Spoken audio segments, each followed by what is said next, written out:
you wanted the best, you've got the best podcast. The hottest podcast in the world. The Chris Voss Show, the preeminent podcast with guests so smart you may experience serious brain bleed. The CEOs, authors, thought leaders, visionaries, and motivators. Get ready. Strap yourself in. Keep your hands, arms, and legs inside the vehicle at all times, because you're about to go on a monster education roller coaster with your brain. Now, here's your host, Chris Voss. Hi, folks. It's Voss here from theChrisVoss.com.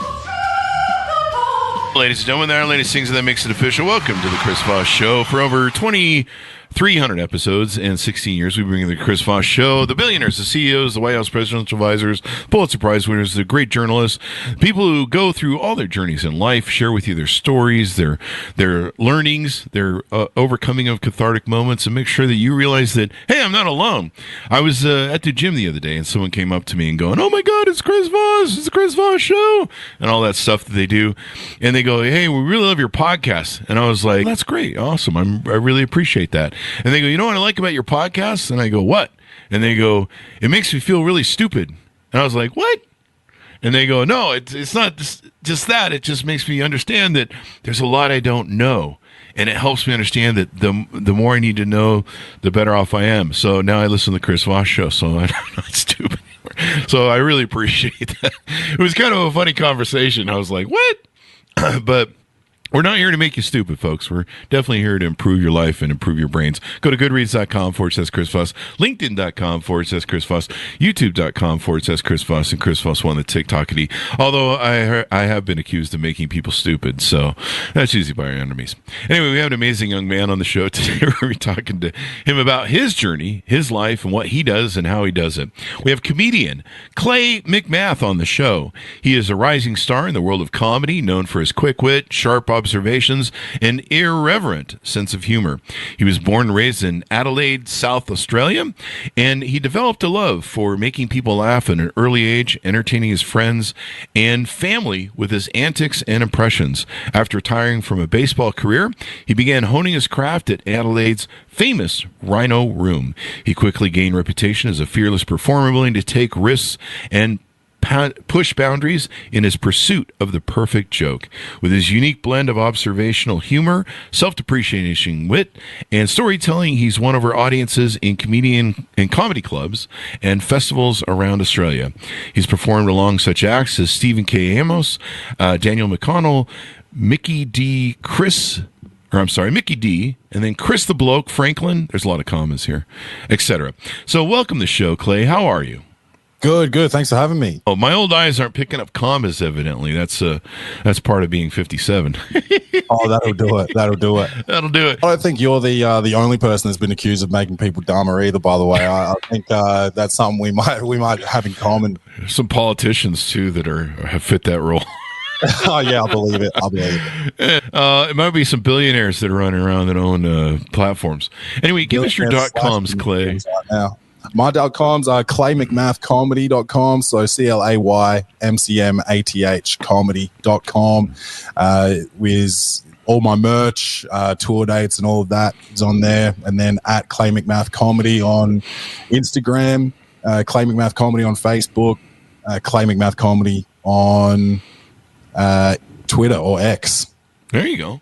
Yeah. And so you have a podcast too. Do we have all that encompassed in the links? Oh yeah. Welcome to the Potty on Instagram. Welcome to the Potty on X, Twitter. Welcome to the Potty on Facebook, and welcome to the Potty on everything that you listen to podcasts on: YouTube, Apple, Spotify, and the rest. So it's a film review podcast where I pair every movie I watch with a snack and a personal story. Oftentimes embarrassing myself in the process. I mean, what is a snack that I have to know what this is? Is there like crackers, like your Tim Tams, or is there a different snack for each movie? And how do you pair them? It'll be based on what my idea of the movie is before I watch it. So if I watched John Wick or something like that, a snack like a chocolate bullet Like licorice covered with chocolate bullets. There's a lot of bullets flying around John Wick, so I'll just smash it up like that. It can be pretty abstract, but I'll try and draw a line somewhere between. Now, is there a limit to how much you consume? Because I could see this becoming a diabetic insulin seizure situation if you eat too much. You got a 2-hour movie. Yeah, I'm going to have to probably hire a medical staff at some point to join me on the podcast and do my bloods and all of that, because it's a lot of sugar, a lot of salt, but it's enjoyable. Yeah, I've had those insulin overloads when I drink, a 50-pound Coke and we're in America here, and you got 5-gallon drum of popcorn. And then I'm like, why do I want to puke? And then usually it's a bag of red vines too. I'm like, why do I want to puke? It's like you've stirred up a stew of garbage and shit in your belly, and you're trying to watch The Godfather, and now you just want to puke every time you see, I don't know, Marlon Brando on screen. Every time I watch a movie, I'll turn into Joey Chestnut. Yeah, I do that when I'm gonna have to get that joke reference pulled up first. So give us a 30,000 overview of what you do there, how you do it, what your comedy's like, et cetera, et cetera. My comedy is mostly storytelling. So the people I looked up to when I was growing up were like Bill Burr, Dave Chappelle, Eddie Murphy, Louis C.K., that type of stuff. But the comics I watched the most of are the opposite. So the one-liner type of guys, Mitch Hedberg, Anthony Jeselnik, Mark Normand. I love the way they write their jokes. I think they're amazing joke writers. Steve Wright. I don't write like that, so I try to consume as much of what they do as possible to be able to learn from them and mix up my style a bit. But yeah, I'm mostly a storyteller, observational comic, and lots of personal stories with a little bit of mustard on top. Not everything that happens is the funniest thing that's ever happened, but you just gotta don't let the truth get in the way of a good story. You ever get to George Carlin? Yeah, I liked early Carlin. I think he got a bit angry towards the end. He did. He did become an angry old man. I think that's actually one of his bits about how he's becoming an angry old man. And I think the last special he did, he was pretty chomping at the bitter. I was like, I think we moved from comedy just to get off my lawn, man. Exactly. But I'm 57, so I'm feeling that. So I get it now. So what do you love about comedy? What is it that drew you to it? You said kind of an early age, you kind of had an influence on it, liking to entertain, I think, et cetera, et cetera. Tell us about that. Just the earliest memory of comedy I have is actually watching Bill Burr's, it was a 30-minute Comedy Central special. And my dad and I were just sitting on the couch, just laughing so hard. And I was just like, that would just be amazing to be able to do that to people. And once I got older and got into comedy and realized how hard it is to make people laugh like that, and how vulnerable a position it actually is to laugh, especially at like a dirty joke or something race-based, putting someone in a vulnerable position like that, and having them feel comfortable enough, they trust you enough to laugh at what you're saying is it's definitely a work of art. And I just love it. Yeah, there's a wordsmithing to it and a crafting.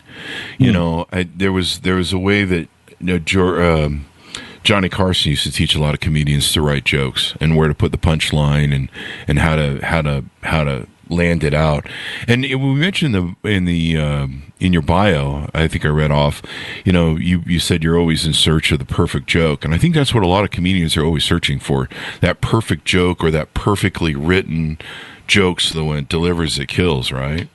Yeah. It's hard to know when a joke's finished. You always sort of feel like it's got room to improve. You've got a joke that kills, but maybe there's one beat in there that you just like, I could add something in there and get even more. You're just sort of always working, even on your oldest jokes, and it's just it's like a never-ending craft, which I love about it. And I love how wordsmithing and storytelling is used in comedy, especially when you want to build to a great sort of punchline. And comedy is such a great reflection, I think, on human nature, because it really puts a mirror up to us in a way that kind of gets by our ego or some people's ego. There's some people that are still going to trip balls when you talk about something that they know that they do, or subconsciously. But for the most part, people come to a comedy show to relax and laugh and have a good time. At least most people are, unless they're Karen in the back or something. Yeah. But or some drunk idiot. But it's usually, the thing I love about comedy is it brings levity to a human experience and human nature. You realize that, hey, it's okay. Nobody knows what goes on after you die. Death and taxes are the two things you can count on in this life. And life can be a little bleak sometimes. I remember when I used to get really depressed and suffer from depression, I would sit and watch the show Cops for an hour or two. Yeah. And I would get done after 2 hours laughing at, the guy in the wife beater, who takes his shirt off and he's in the mobile home. He's going to jail that night after he decides he wants to fight the cops. And, you enjoy watching him get tased.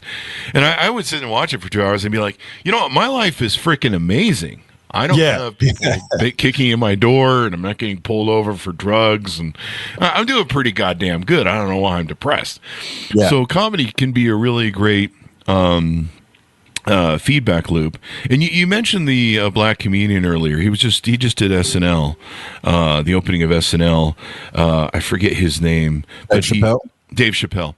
Yeah. And Dave is just amazing at being able to take a story and weaving it and then kind of shoving everything in your face. This is what you idiots do. Mm-hmm. And then hitting it with that punchline that he builds up into that just brings it all home. And you're just like, wow. Okay, that was masterful. I think Lewis being silly under serious circumstances. Yeah. Talking about something that is a contentious topic, going to bother people. And he always reaches for those topics as well, which is important. And then being able to just be really silly in that moment and break the tension in the room, which is, that's comedy, isn't it? But he's a master at it. Yeah, and I mean, there's some of the things he's done. I've actually listened and gone, he puts a different paradigm spin, and I think that's really what a good comedian does. Is they put a paradigm spin to where, you can look at it and go, yeah, we do some stupid ass shit as human beings. And that doesn't make a lot of sense. Mm-hmm. And being able to walk that fine line between, getting yourself blasted and put on, put out of the tribe, as it were, on, canceled, or not, is really a fine line. Louis C.K. was really great at that too. In fact, one of the interesting things about Louis C.K., from my understanding, is he would just do a different set every time and just constantly write new stuff. Yeah, well, that's one hell of a burn rate of probably good comedy, but also that's one hell of a muscle to develop.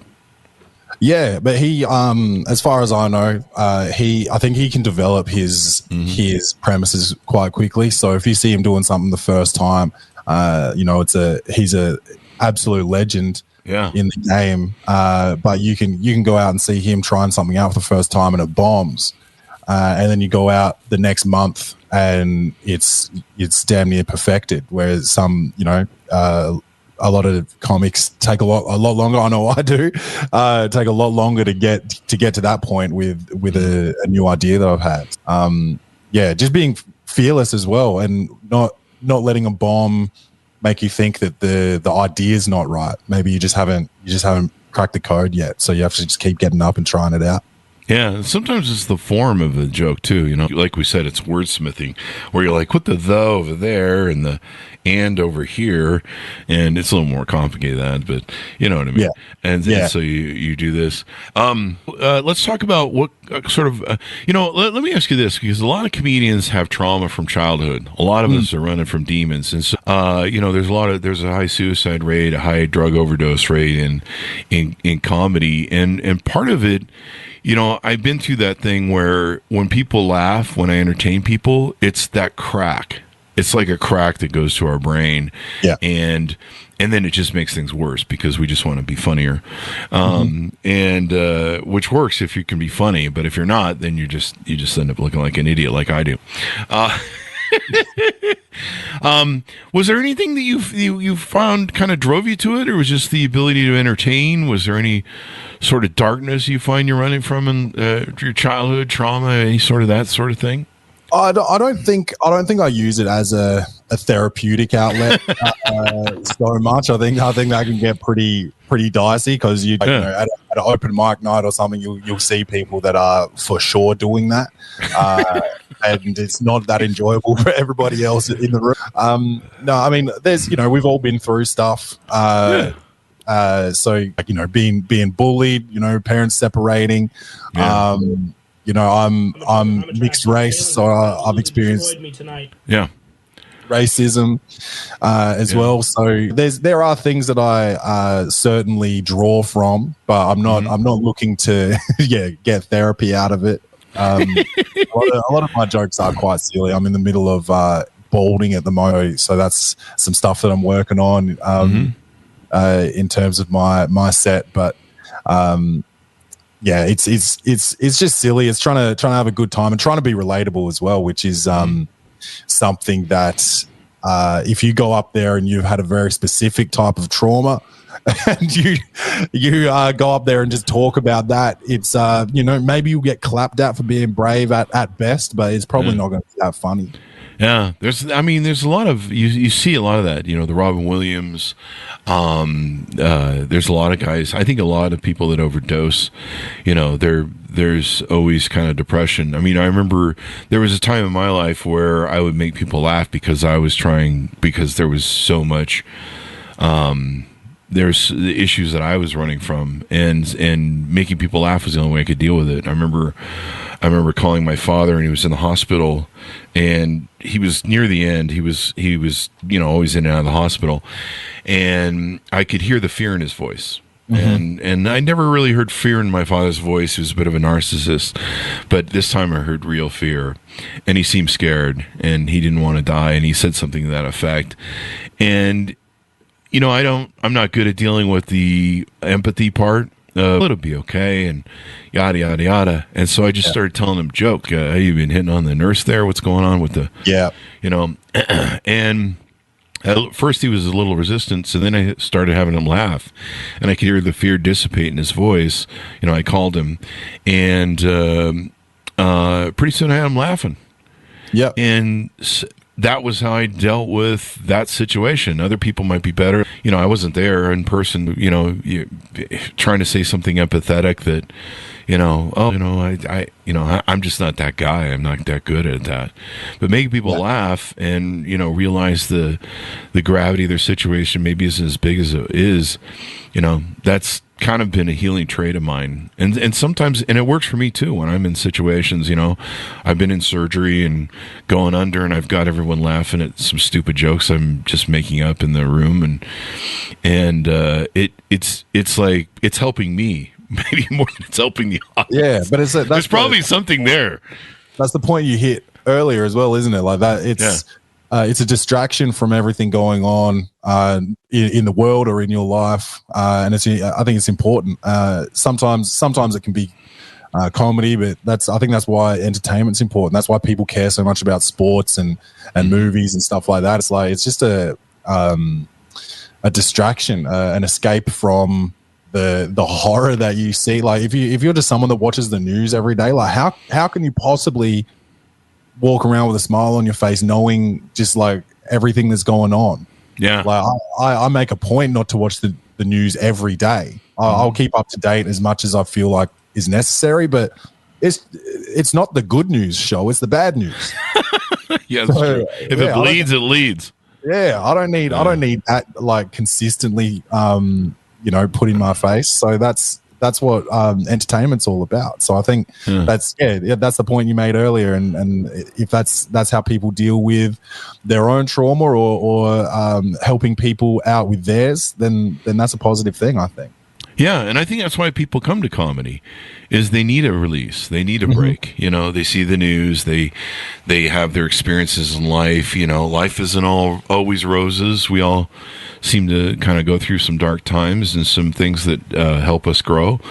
You know, that which doesn't kill you makes you stronger. I hate that expression, but Yeah. it is what it If you, you know, even if it's just like you've had some, you know, not so savory thoughts that you're not able to express because you know what the ramifications might be. It's pretty likely that a comedian's had something similar go through their brain, and they're going to say it out loud, and it's going to tickle. That's another fun part about the art form is being able to say something that seems unspeakable, but people completely understand it, and you get that pop in the room, and that in itself is funny. Sometimes I find myself laughing on stage, not at my own joke, but at the fact that people are laughing at the joke. Yeah, if I ever do stand up, I'm just gonna come up with a disclaimer that this is helping me more than it's helping you. This is my therapy. Yeah. You know, we changed the format of the show in 2020 with COVID when a friend of mine posted, there's two things you do right now. You be a lifter or you find a lifter. Mm-hmm. And, you know, it was a crisis moment with COVID, everything, you know, no one knew anything, what was going to go on or what would happen. All we knew was, you know, bodies were piling up. And it was a scary time. You realize that, you know, having the latest car and the most money and the biggest house probably didn't fucking matter anymore. You know, your family, the loved ones, the people around you that you enjoyed, you know, they could be gone in an instant. And, you know, it just brought it just kind of brought a reality home that was hard to deal with. And my friend, he posted, he goes, here's what you do right now. You either be a lifter or you find a lifter. And I'm not a good find a lifter follower sort of person. I'm a leader. And I'm like, okay, what are my assets? What do we have? And I go, we got this show we've had for at that time, probably 9 years. And I said, we're going to open up the scope. Instead of interviewing just CEOs in Silicon Valley and talking about technology, we're going to talk about everything. And we're going to lift. And it was a little hard at first to be a lifter in that moment because I was losing a lot of money. But we did it. And, you know, I think that's what comedians do. Comedians are lifters. And we take the reality of life, we spin it, we make you laugh at it. It's kind of like the experience I used to have when I would I would just be overwhelmed and I'd go down to the beach in California and sit on the beach. And you kind of look at the waves and look at the eternal nature of the sunset and that ocean and realize that your fucking little pile of what you thought were the biggest problems in the world were just pretty much nothing. Yeah, completely insignificant. Yeah. in the hallmarks of time. But it can also be a harmful thought to have too. That's true. I already feel like I'm nothing, and now I can see how big everything is. Yeah. Well, it did help me. I could backfire on you, huh? but it would help put things in perspective for me. It was kind of like watching Cops. Like when I'd watch Cops or I'd watch the show Cheaters. You you get done and you're just like, my life's really not that bad. Come on, man. I mean, I'm not getting shot by police yet. I mean, there's still time today, but there's that. So what topics do you like to, what do you like to focus on? You said you don't listen to the news much. Do you like to focus on personal stuff or people's nature or maybe other topics? I think, yeah, just different types of people. So if my new hour has, for some reason, there's a fair bit of Japanese stuff in there. In Australia? Yeah, just the types of joke like that. We had like a not a school shooter situation, but we had a student at my high school who wanted to get revenge on his bullies. Oh, wow. And he actually ended up coming to school with a samurai sword, and so I tell that story. Wow. And I just think it's funny that like a getting revenge at school situation is sort of like a white response to bullying. Most of the time it's a white kid doing it. This kid was an Arab, And it was also post 9/11, and no one took him serious when he said he was going to do it. But then he rocks up with a Japanese weapon. I just thought it was hilarious that the multicultural nature of his revenge was quite funny. So there is a Japanese through line through the hour as well. I used to have a Japanese barber, so he gets a mention too. And so did he use the blade to? yeah.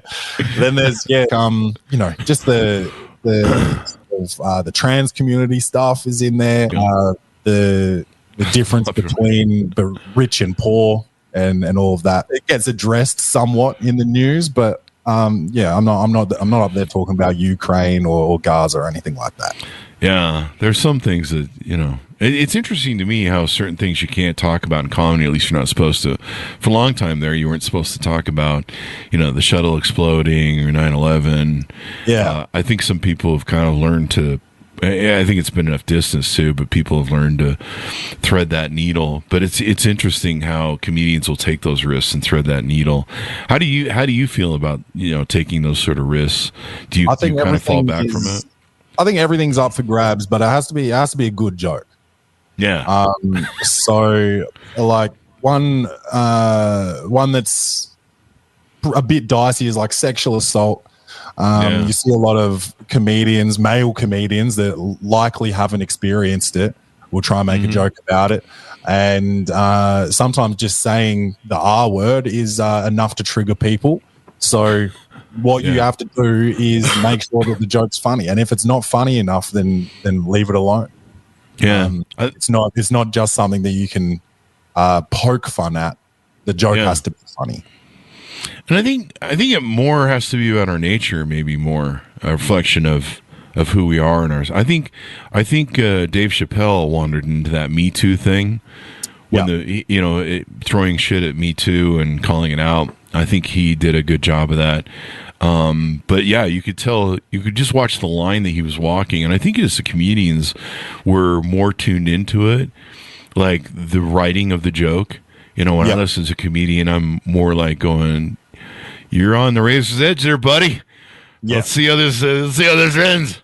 Maybe it's like cops. I'm there to see him fail. That's important. That's important to walk that line.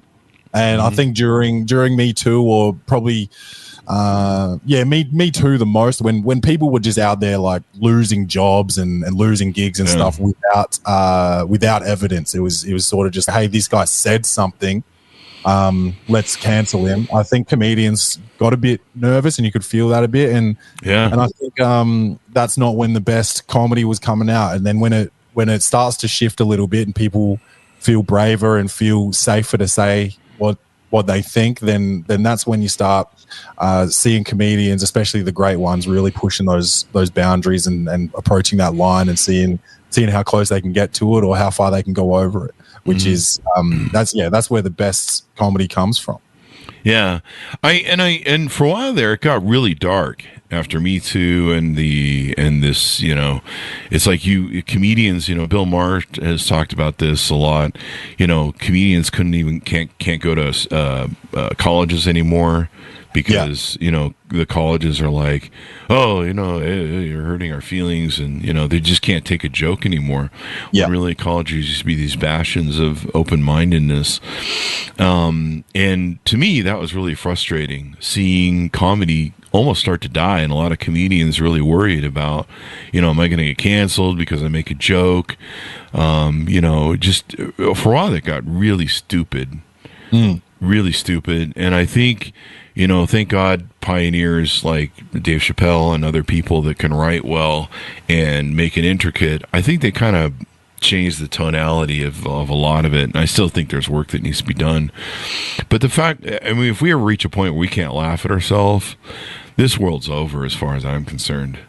Yeah, and there's obviously there's people like that, like you said, the college audience. I don't know how much that has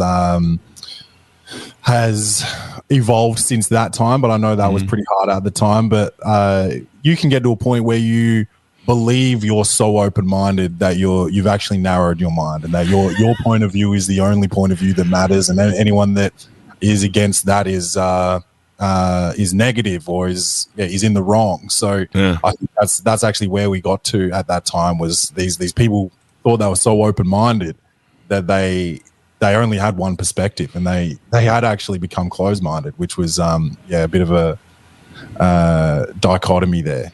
Yeah, it really is interesting. It's the I think, I don't know, would that fall under the Dunning-Kruger sort of effect? The people that think they're the smartest usually have the most low information and are actually the dumbest. They're just not self-aware enough to realize how stupid they really are, which is what people write into me and tell me I am in the show. Self-effacing jokes. I just did one, if people didn't notice. Yeah. I'm pointing that the fuck out. But, we mentioned that in your bio. Why do you think self-effacing jokes are really important in comedy and for comedians to utilize? In Australia, there's something called tall poppy syndrome. Have you heard of that? No. So it's where the tallest poppies or flowers, the public want to cut them down. So when you become like famous or good at something, you have to say that you're not in this country, or else people are going to be like, "Oh, you think you're better than me?" And they're going to cut you down for you. Is that an Australian thing? It is typically Australian thing. Wow.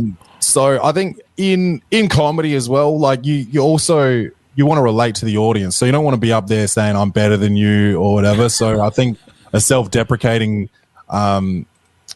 joke to start off with, or just a self-deprecating tone throughout, helps you relate to the audience more, or helps the audience understand that just because you're on stage with the mic, you're not above them as much as you may be physically, because they're sitting down beneath you. You're actually not above them. Self-deprecating humor is important in that respect, but in this country, I think I almost start every gig, every set with something negative about myself to get the trust of the crowd. Especially, I'm a big man. I'm 6'7". I am, a bit of a confronting body on stage. So just letting them know that I don't think anything more of myself than what they are. Yeah. I mean, that's the thing. You're telling the joke sometimes at the expense of probably at least one person in the audience. Absolutely. And letting them know that the finger goes both ways. We understand our fallacies as human beings are the same. And I think in how you deliver the joke is really important too. The insult comic from the 50s and 60s, I always forget his name, even though he's one of my favorite comedians. Let me see if I can pull him up here. There's his face. But Don Rickles, I don't know why I can never remember Don Rickles. Yeah, Don Rickles is so good at it. And he said, the one thing is, people can hear in your voice whether you're sincere or not, or whether you care about them or not, or whether you're really being mean. And so he could get away with doing racist, sort of what some people would see as racist sort of jokes, and racist profiling, but he could get away with it because people could tell that he meant it as good humor, he meant it as fun humor, he meant it as let's look at our human nature and behaviors and stuff. I'm not sure anybody can redo what Don Rickles did at today's age, but I mean, he had a warmth to him. They used to call him Mr. Warmth when he come on the Carson show, but he had a warmth to him, and he would, of course, do comedy back on himself, self-effacing comedy, and he'd throw himself on the pyre. But man, there was few people who could thread that needle like him, but you could always tell in the way he did it that it was never mean, that it was never designed to insult. It was just designed to be funny, make people laugh. We all, he took turns on everybody. He would, work the Italians and the Jews, and, he'd work everybody. And so, you could see that he wasn't just up there being a Nazi, Yeah, I'm having a brain fade right now of the comedian. She used to work the red carpet. She's passed away now. Oh, the great comedian. She had all those surgeries. Yeah. She was the same. She was very good at being sharp and just being able to make fun of people. She would do it to their faces on the red carpet. Obviously, she had a reputation as well, so that always helps. But she had to do something to get to that point as well, didn't she? So she had a style which allowed her to do that. The great Jeff Ross, the roast master general, he obviously could do that as well. Yeah, Joan Rivers, yes, thank you. Joan Rivers. I mean, and what a time to come up in comedy. Like I remember seeing her on the Ed Sullivan Show, black and white, like early TV, and there she is doing what a lot of females probably weren't, wasn't popular to do. Now there's female comedians going out the whatever. But just seeing her do it and her evolve over the years, she was an amazing comedian. But yeah, just people know that it's kind of an art form, and knowing that when you deliver the jokes you do, people still sense that you care. You're just not bashing the fuck out of people and being an asshole. Yeah, exactly. Although I think some comedians, I've been accused of being an asshole with jokes because there's always those people who don't get a joke. They're never going to get any. So yeah, but some people will sit at the back of the room and get upset when a joke is about them. Right. Mm-hmm. So if I make a joke about fat people and you get upset about it, but you were just laughing at the joke about Asians, what does that say? Yeah, what does it say? I mean, it speaks, like we said, to the nature of stuff. So tell us about your future upcoming gigs. What do you have plans for? What can maybe people go attend, et cetera, et cetera? So I've got the Adelaide Fringe. So the Fringe Festival is an arts festival that sort of travels around the world. The largest one is in Edinburgh in Scotland. Mm-hmm. And the second largest one is in my hometown, Adelaide, Australia. So that's coming up in the next couple of weeks. So I'm doing my show for 31 days straight. So 31 hours and 31 days. That's called Clay McMath In Over My Head. Mm-hmm. And I'm also doing a split bill with two other comedians that I tour with regularly, Justin Saw and Jay Michael. So that show is called 2.5 Straight White Men. And that's a late show, lots of fun, pretty dirty. So people should be finished with dinner, few drinks deep, and come along to that one. That'll be real fun.